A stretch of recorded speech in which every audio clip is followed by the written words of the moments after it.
ಈ ಮಾವಿನ ಹಣ್ಣು ಸೀಸನ್ನಲ್ಲಿ ಒಂದ್ಸರಿ ಆದರೂ ಟ್ರೈ ಮಾಡಿ. ತುಂಬ ಚೆನ್ನಾಗಿರುತ್ತೆ ಈ ಸ್ವೀಟ್. ಒಂದು ವರ್ಷ ಇಟ್ಟರೂ ಕೆಡೋದಿಲ್ಲ. ಬನ್ನಿ ಆ ಥರ ಮಾಡೋದು ಅಂತ ತೋರಿಸ್ಕೊಡ್ತೀನಿ.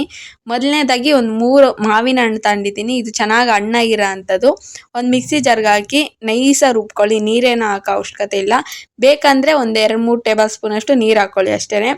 ಈಗ ಒಂದು ಪಾತ್ರೆಗೆ ಹಾಕ್ಕೊಳ್ತಾ ಇದ್ದೀನಿ. ಇನ್ನೂ ಏನಾದರೂ ಮಾವಿನ ಹಣ್ಣು ಪೀಸ್ ಏನಾದರೂ ಉಳ್ಕೊಂಡಿದ್ರೆ ಅದನ್ನು ತೆಕ್ಕೊಂಬಿಡಿ. ಇಷ್ಟು ಸಿಂಪಲ್ಲಾಗಿ ಇಷ್ಟು ವೇಗವಾಗಿ ವಿಡಿಯೋ 1-2 ನಿಮಿಷ 3 ನಿಮಿಷ ಮಾಡ್ತೀನಿ ವಿಡಿಯೋ. ಈ ಥರ ವೀಡಿಯೋಸೇ ಯಾರು ಪೂರ್ತಿನೇ ನೋಡೋದಿಲ್ಲ. ಕೆಲವರು ವಿಡಿಯೋಗಳು ಒಂದು 10 ನಿಮಿಷ 15 ನಿಮಿಷ 20 ನಿಮಿಷ ಇರ್ತಾವೆ. ಆದರೂ ಅವರು ವಿಡಿಯೋ ಪೂರ್ತಿ ನೋಡ್ತೀರ. ಅವ್ರದಾಗ ಏನಿರುತ್ತೋ ನಮ್ದ್ರಾಗ ಏನಿರಲ್ಲೋ ನನಗಂತೂ ಗೊತ್ತಿಲ್ಲ. ನಿಮಗೆಲ್ಲ ಹೆಲ್ಪ್ ಆಗಲಿ ಅಂತಂದು 2 ನಿಮಿಷ 3 ನಿಮಿಷ ಅಷ್ಟೇ ನಾನು ವಿಡಿಯೋ ಮಾಡೋದು. ಆದರೂ ಯಾರು ವಿಡಿಯೋ ಪೂರ್ತಿನೇ ನೋಡೋದೇ ಇಲ್ಲ. ಈಗ ನೋಡಿ ನೀಟಾಗೆಲ್ಲ ಮಿಕ್ಸ್ ಮಾಡಿ ಇದಕ್ಕೆ ಒಂದು 3 ಟೇಬಲ್ ಸ್ಪೂನ್ ಅಷ್ಟು ಬೆಲ್ಲ ಹಾಕ್ಕೊಳ್ತಾ ಇದ್ದೀನಿ. ಪುಡಿ ಬೆಲ್ಲ ಹಾಕ್ಕೊಂಡು ಮತ್ತೆ ಇದಕ್ಕೆ ಏಲಕ್ಕಿ ಪುಡಿ ಹಾಕ್ಕೊಳ್ತಾ ಇದ್ದೀನಿ ಫ್ಲೇವರ್ಗೋಸ್ಕರ. ನೀಟಾಗೆಲ್ಲ ಮಿಕ್ಸ್ ಮಾಡ್ಕೊಳ್ಳಿ.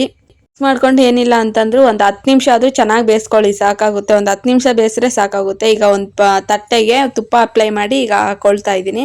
ಒಂದು 10 ನಿಮಿಷ ಬೇಯಿಸಿದ್ರೆ ಸಾಕು ಫ್ರೆಂಡ್ಸ್. ನೀವು ಜಾಸ್ತಿ ಹೊತ್ತೇನು ಬೇಯಿಸೋ ಅವಶ್ಯಕತೆ ಇಲ್ಲ. ಚೆನ್ನಾಗೇ ಬರುತ್ತೆ. ನೋಡ್ತಾ ಇರ್ಬೋದು ಈ ಥರ ಎಲ್ಲ ಸ್ಪ್ರೆಡ್ ಮಾಡ್ತಾ ಇದ್ದೀನಿ. ಈಗ ಬಿಸಿಲಲ್ಲಿ ಒಣಗಿಸ್ಬೇಕು. 1-2 ದಿನ ಆದರೂ ಒಣಗಿಸ್ಬೇಕು ಚೆನ್ನಾಗಿ. ಮ್ಯಾಲೆ ಒಂದು ಬಟ್ಟೆ ತೆಳ್ಳಗಿರೋ ಅಂಥ ಬಟ್ಟೆ ಒದಿಸ್ಬಿಟ್ಟು 1-2 ದಿನ ಚೆನ್ನಾಗಿ ಒಣಗಿಸಿರಿ. ಅದು ಚೆನ್ನಾಗಿ ಸ್ವಲ್ಪ ಡ್ರೈ ಆಗಬೇಕು. ಇನ್ನೂ ಸ್ವಲ್ಪ ಏನಾದರೂ ತೇವಾಂಶ ಇದ್ದರೆ ಇನ್ನೊಂದು ದಿನ ಒಣಗಿಸ್ಕೊಳ್ಳಿ. ಬಿಸಿಲು ಇಲ್ಲ ಅಂತಂದರೆ ಇನ್ನೊಂದು ದಿನ ಒಣಗಿಸ್ಬೋದು. ನೋಡ್ತಾ ಇರ್ಬೋದು ಯಾವ ಥರ ಬರ್ತಾ ಇದೆ ಅಂತ. ಸ್ವೀಟ್ ಮಾತ್ರ ತುಂಬ ಚೆನ್ನಾಗಿದೆ. ಈ ಸ್ವೀಟ್ ಹೆಸರು ಏನಂತ ಕಮೆಂಟ್ ಮಾಡಿ. ನಾವೇನಾದರೂ ಸ್ವೀಟ್ ತಿನ್ನಬೇಕು ಅನ್ನಿಸ್ತಿದ್ರೆ ಸ್ವಲ್ಪ ತಿಂದರೆ ಸಾಕಾಗುತ್ತೆ. ತುಂಬ ಚೆನ್ನಾಗಿರುತ್ತೆ ಟೇಸ್ಟ್ ಮಾತ್ರ. ಒಂದು ವರ್ಷ ಇಟ್ಟರೂ ಏನು ಕೆಡೋದಿಲ್ಲ. ತುಂಬ ಚೆನ್ನಾಗಿರುತ್ತೆ. ಫ್ರಿಜ್ಜಲ್ಲಿ ಸ್ಟೋರ್ ಮಾಡಿ ಇಟ್ಕೋಬೋದು ನೀವು.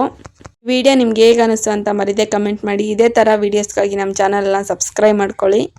ನಮ್ಮ ವಿಡಿಯೋ ಯಾರು ಪೂರ್ತಿ ನೋಡಲ್ಲ ಅಂತ ಹೇಳಿದೆ, ಯಾರು ಬೇಜಾರು ಮಾಡ್ಕೋಬೇಡಿ. ನಾನು ಇಷ್ಟೆಲ್ಲ ಕಷ್ಟಪಟ್ಟು ವಿಡಿಯೋ ರೀಚ್ ಆಗಿಲ್ಲ ಅಂದರೆ ಬೇಜಾರಾಗುತ್ತಲ್ಲ, ಹಾಗಾಗಿ ಅಷ್ಟೇ.